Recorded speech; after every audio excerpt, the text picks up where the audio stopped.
Hello বন্ধুরা, welcome to my Saraswati kitchen. আশা করি তোমরা ভালো আছো আর আমিও ভালো আছি। আজকে নিয়ে চলে এসেছি কুমড়ো। আজ এই কুমড়ো দিয়ে কুমড়োর ঘন্ট বানাবো। তো দেখো আমি কিভাবে বানাই, একটা অন্যরকম ভাবে বানাবো, দারুণ লাগে খেতে। তার জন্য এখানে আমি গ্যাস ধরে নিয়েছি, কড়াই বসিয়ে দিয়েছি। এরই মধ্যে এখন আমি তেল দিয়ে দেবো, রিফাইন অয়েল।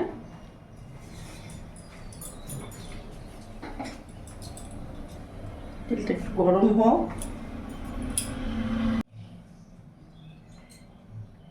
তেল গরম হয়ে গেছে। ফোড়নে এখানে একটা তেজপাতা, একটা শুকনো লঙ্কা আর 5 ফোড়ন দিয়ে দিলাম।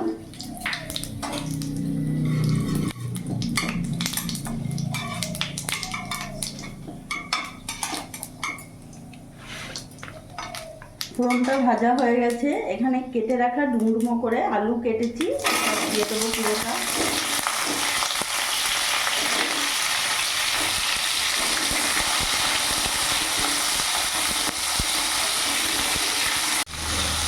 আলুটা কিছুক্ষণ নাড়াচাড়া করে ভেজে নিয়েছি। এবার কেটে রাখা কুমড়োগুলো দিয়ে দেবো।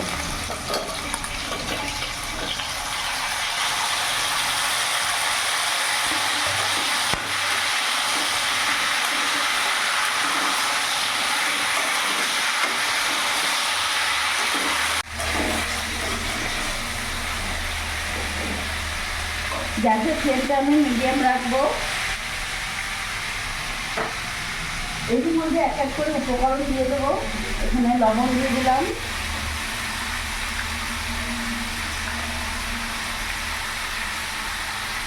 হলুদ গুঁড়ো দিয়ে দিলাম,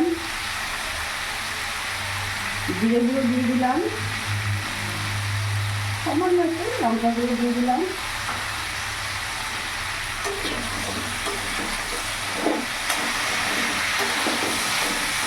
ভালো করে নাড়াচাড়া করে নিলাম।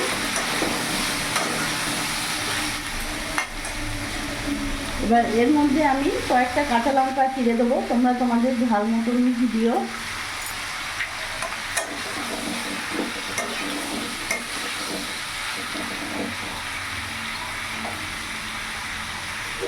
কিছুক্ষণ ঢাকা দিয়ে রাখবো। এখানে আমি আদা নিয়েছি, আদাটা গ্রেট করে নেব।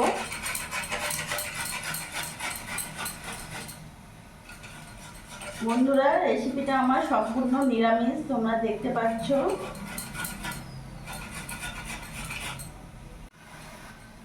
আদাটা আমি পুরোটা গ্রেট করে নিয়েছি।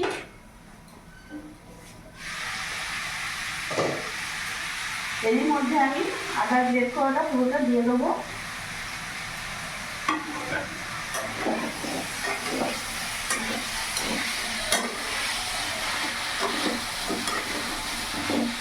ভালো করে নাড়াচাড়া করে নিলাম। এখন এখানে আমি ছোট বাটি এক বাটি গোবিন্দভোগ চাল নিয়েছি, চালটা পুরোটা দিয়ে দেবো। বন্ধুরা, কুমড়ো তো আমরা অনেক রকম করে খাই, এইভাবে একবার করে হলেও দেখবে, নিরামিষ দিনে সত্যি খুব ভালো লাগবে। এমনকি ঠাকুরকে ভোগ পর্যন্ত দিতে পারবে।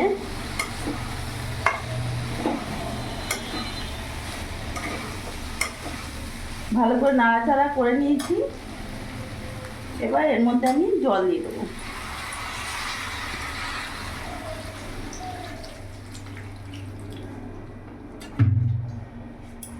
খুবই চটপট এই রান্নাটা হয়ে যায়, এমন কিছু সময় লাগে না।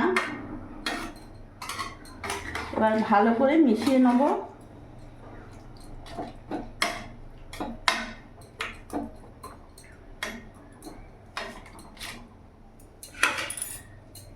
সিম আঁচ করে মিডিয়াম আঁচে আমি ঢাকা দিয়ে রেখে দেবো। কিছুক্ষণ পর ফিরে আসছি।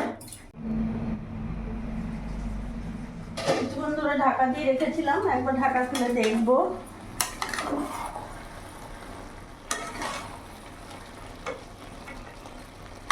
আলুগুলো সেদ্ধ হয়ে গেছে। এটা কিন্তু একেবারে গা মাখো মাখোই হবে, যেহেতু কুমড়োর ঘন্ট। আবার কিছুক্ষণ আমি সিম আঁচ করে রাখবো।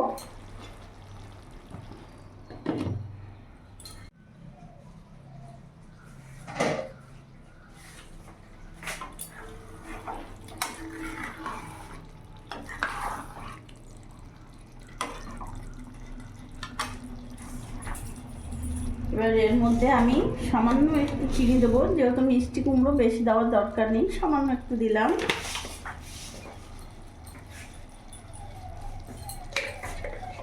আর এরই মধ্যে আমি গাওয়া ঘি দিয়ে দিলাম, 1 চামচ ঘি দিয়ে দিলাম। যেহেতু এটা সম্পূর্ণ নিরামিষ ঘন্ট, তাই ঘি দিলে স্বাদটা আরও বাড়িয়ে দেবে।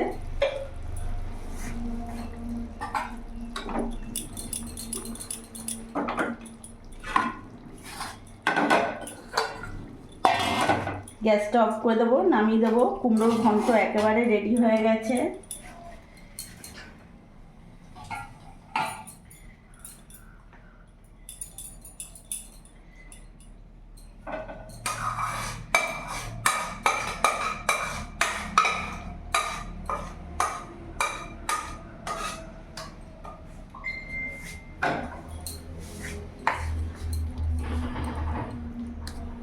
গোবিন্দভোগের চালের যা সুন্দর গন্ধ বেরিয়েছে বলার নেই।